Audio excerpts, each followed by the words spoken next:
So, good morning everyone, especially to you sir and classmates.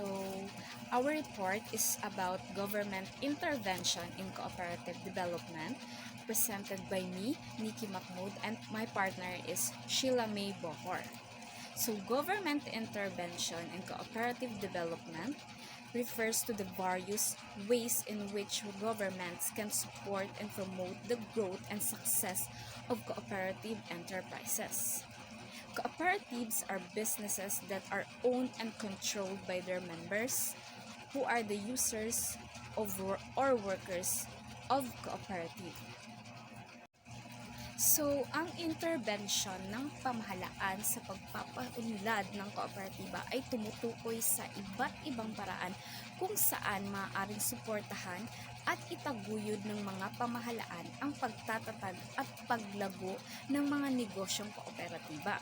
So, ang mga kooperatiba ay mga negosyong pagmamay-ari at kontrolado ng kanilang mga miyembro na gumagamit ng serbisyo ng kooperatiba.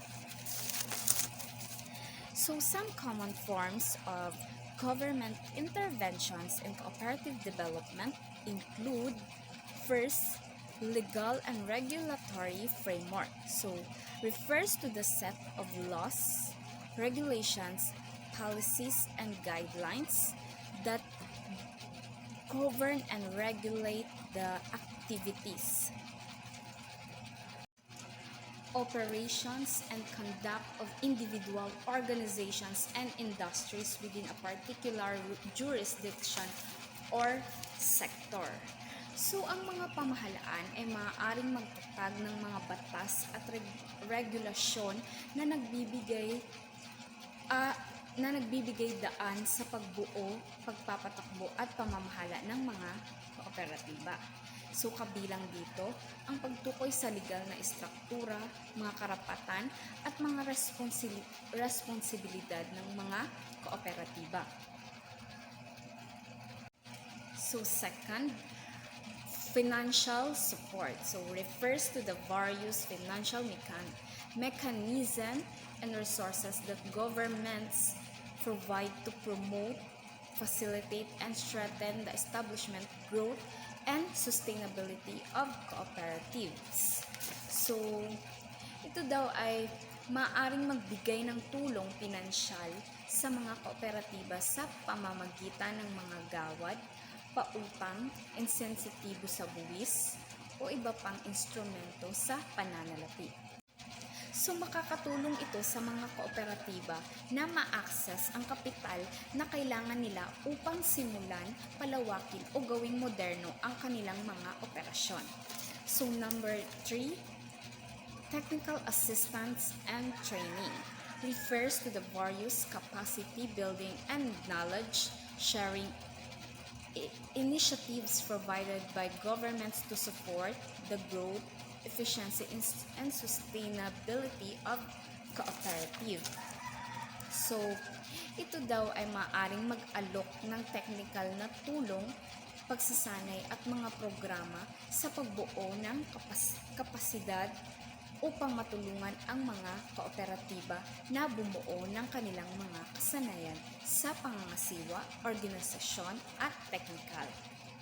So, let's continue to the number 4 with Sheila May Bohor. Good evening, sir. This is the continue of our report with Nikki. Number 4 is promotion and advocacy. Refers to various initiatives and activities undertaken by governments to raise awareness, build support, and create an enabling environment for the growth and sustainability of cooperatives. So, ang promotion and advocacy is ito yung inag-initiate ng mga government na mga activities para mas ma-raise awareness ang isang activities ng mga co-op at mapalago ito para ma-increase ang activities ng isang co-op. Number 5 is cooperative development programs. Refers to the comprehensive initiative and intervention implemented by governments, often in collaboration with other stakeholders to support the establishment, growth, and sustainability of co-op. So, number 5 is cooperative development programs. Ito yung ini-implement ng government para makikipagtulungan sila sa mga stakeholders para masuportahan at mapalago ang isang co-op o masustain ito. Number 6 is procurement policies. Refers to the set of rules, regulation, and practices that governments and public institutions use to acquire goods, services, and works from external supplier including cooperative. So, ang procurement policies, ito naglalahad ito ng isang policies ng mga stakeholders sa government ayon sa kanilang pinagkakasunduan sa isang co-op. May mga batas ito at regulation. So, the extent and nature of government intervention, a cooperative development can vary widely across different countries and regions, depending on the specific economic, social, and political context. So, the goal of such intervention is often to create an enabling environment for cooperatives to thrive and contribute to sustainable economic and social development. So, sa pagpapaunlad ng kooperatiba ay ang mga kooperatiba ay maaaring maghatid ng mahalagang pang-ekonomiya at panlipunang benepisyo tulad ng pagbibigay kapangyarihan sa mga marginalized na komunidad, pagtataguyod ng lokal na pag-unlad ng ekonomiya at pagtugon sa mga pagkabigo sa merkado. So, sa pamamagitan ng pagsuporta sa sektor ng kooperatiba, makakatulong ang mga pamahalaan sa pagpapaunlad ng isang mas inklusibo at napapanatiling ekonomiya. So, however, ang antas at katangian ng intervention ng pamahalaan ay dapat na maingat na balansehin upang maiwasan ang labis na panghihimasok na maaaring makasira sa otonomiya at pagtitiwala sa sarili ng mga kooperatiba. The goal is to create an enabling environment for cooperatives to thrive while preserving their member-driven democratic character. So that's all. Thank you. The last is the goal of cooperative. The extent and nature of government intervention in cooperative development can vary widely across different countries and regions depending on the specific economic, social, and political context. The goal of such as intervention is often to create an enabling environment for cooperatives to thrive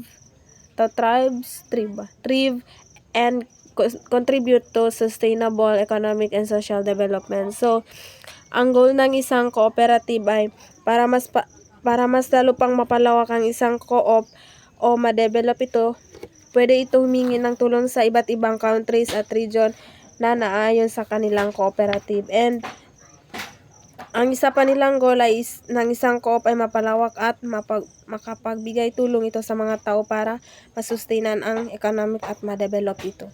Thank you, sir.